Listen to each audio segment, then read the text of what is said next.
Om Swastiastu Jero Gede. Om Swastiastu, Rahajeng, Rahayu, inggih. Hampura niki Jero Gede, tiang mengganggu niki. Inggih. Niki tiang rawuh mangkin jagi wenten ketakian tiang sareng Jero Gede.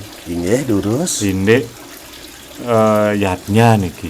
Inggih. Nah, tapi niki makna sebenar dari yadnya niki Jero Gede. Oh, inggih. Inggih sedurung titiang nyawis niki titiang nunas ampura dumun santuk titiang namet kelintang sampun dados Jero Gede ampura yang titiang. Nggih. Om Swastiastu. Inggih semeton titiang umat sedharma sane dahat tresnain titiang taler sane wangiang titiang dane jero mangku taler sane dahat suci yang titiang ide yang pandita ide yang nak lingsir makasami. Nggih.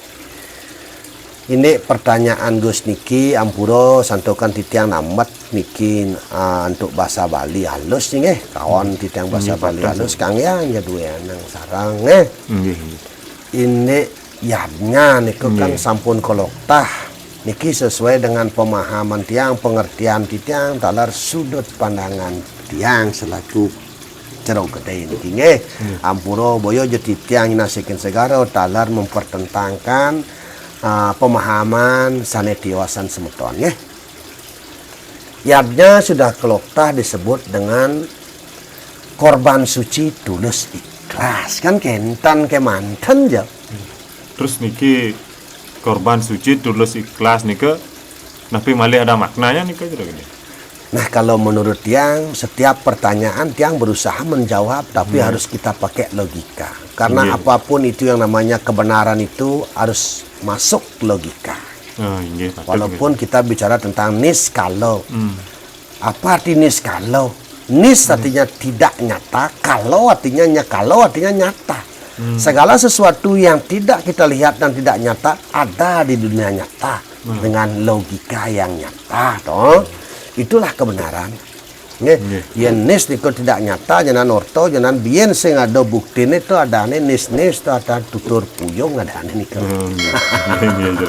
Nggih, pangtan nyak kosopannya 01 ya kosong kalau medaging. Nggih, pantan 00 tan ya Tuhan tan ya ruwo binedau ada tan ya siwo. Nggih, kasami siwo sado siwo paramo siwo sami ido merago siwo. Kedan ndumun. Nggih. Irago santukan pacang nuturang sane muasto nis niki kede nggih. Apa yang disebut dengan niatnya tiada lain adalah menurut tiang pemahaman tiang korban suci tulus ikhlas. Nah malih mungkin Gus metaken kan tiang. Nah terpaksa tiang jawab sesuai dengan kemampuan dan sudut pandangan tiang nggih. Apa yang dimaksud dengan korban suci tulus ikhlas? Nah, korban suci tulus ikhlas kita petik dulu kata-kata atau kalimatnya dari korban. Ya, korban itu kita mengorbankan segala sesuatunya itu kepada beliau. Yang tiada lain adalah bakti kita, mengaturkan, menyuguhkan bakti kita dengan wujudnya. Nah, kan gitu.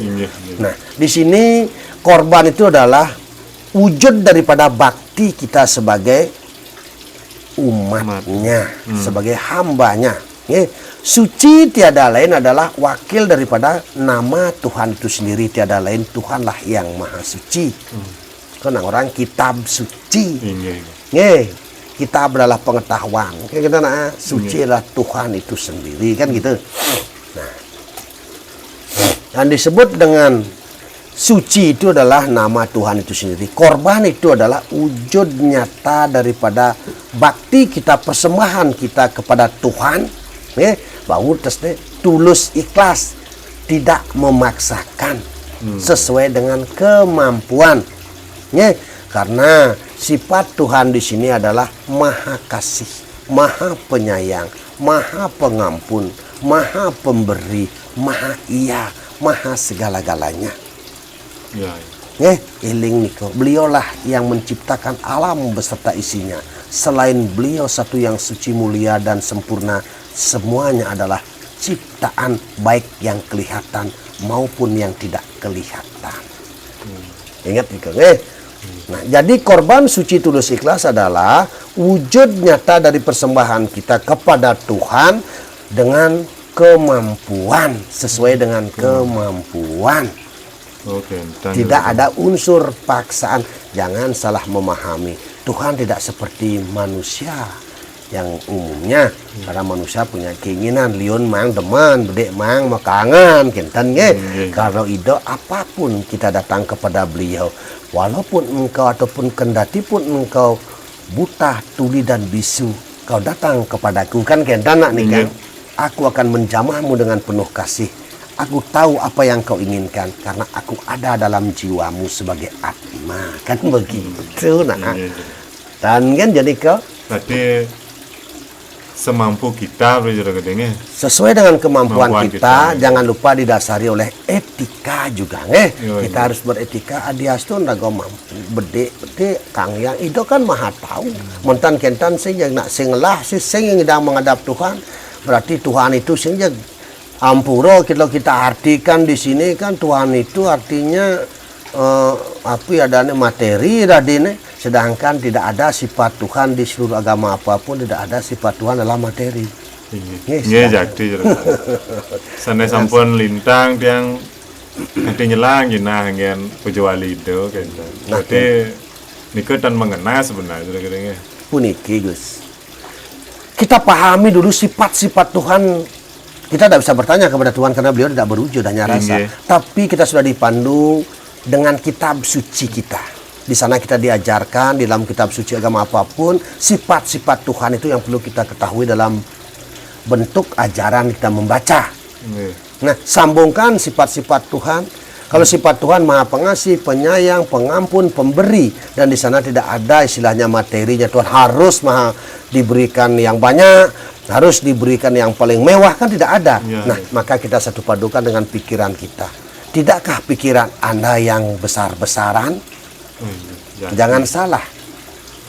Bagaimana ajaran kita itu perlu Gus pahami, Gus dikankan ketika ajaran itu mengatakan dan mengartikan dalam kajian itu mengatakan bahwa Tuhan dengan sifatnya seperti itu. Janganlah kita satu padukan dengan sifat kita yang kadang-kadang. Nah, karena sebatasnya itu tidak ada yang sempurna kecuali beliau. Jadi Gus pengaruh sambil pengaruh gede, pang senang gitu. Nah kan begitu. Ya kalau manusia yang kalau cara Pak Jero tongos ampuro, lion ya mang deman saja Pak Jero nak ido nak tan manusia. Nah ido maha kasih karena beliau yang memiliki segala-galanya, menciptakan alam beserta isinya. Elengan niko baik-baik. Tidak ada unsur paksaan, sesuai dengan kemampuan yang penting mengenai etika. Ada tingkatannya nih ke jadi seperti kita melakukan yadnya nih ke ada seperti nista madya utamanya nih ke bentan nih ke jadi. Ada. Dalam kita mengaturkan bakti kita nih ke. Ada. Yang pertama seperti hikmahnya biar nyambung dengan sifat Tuhan, tidak disesuaikan dengan kemampuan yang memaksa. Ya, nih ke. Mari kita memahami. Lebih baik kita paham daripada kita menjadi penghafal. Kalau menurut Tiang, ketika Tiang artikan di sini dalam yadnya Nisto Madya Utamo itu adalah begini. Baik dalam kemampuan kita yang minim, Nisto. Terus yang menengah, Madya. Yang lebih mampu yaitu Utamo. Dan di sini kita harus memaknai itu semua walaupun Nisto Madya Utamo dalam keadaan kita dalam secara real dan skala nyatanya sesuai dengan kemampuan materi kita dan tidak dipaksakan oleh beliau. Dan pada kesimpulannya adalah yang kita utamakan adalah disebut dengan utamonya. Utamo rengkayun enten. Nisto pandiastu nirago bedek nah tingkat Nisto bedek yang nah Nisto anggap. Nanging sampun luweh kayu dirago tulus ikhlas niko disebut dengan utamaning Nisto. Terus utamaning Madya, utamaning Utamo. Kesimpulannya adalah utamakanlah disebut pangma utamo kena dengan tulus ikhlas ke korban suci tulus ikhlas sesane utamo. Nggih. Dan jaga harus banyak.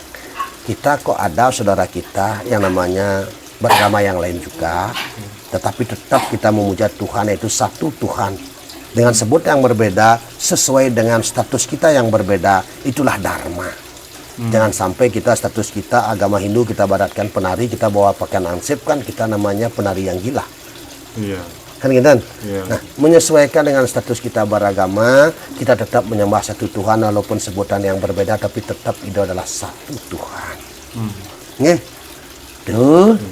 Nggih suksema banget iki jero gede. Nggih, ngiring sareng-sareng. Sampun tiang niki paham dan mungkin niki kan tiang terapkan di rumah tiang sesuai dengan kemampuan tiang tiap puja wali itu. Nggih, durus janganlah takut. Siapa Nggih. pernah melihat Tuhan itu marah? Iya, iya. Kan begitu. Nggih. Tidak akan terobsesi berlebihan dalam pikiran kita. Kan begitu. Nggih. Jangan sampai kita yang menipu diri kita sendiri atau membodohi diri kita sendiri. Nggih gitu. Nggih. Nggih Ngiring, suksema banget gitu. Nggih. Yang lungsur muali niki. Nggih, durus. Om. Santi. Om.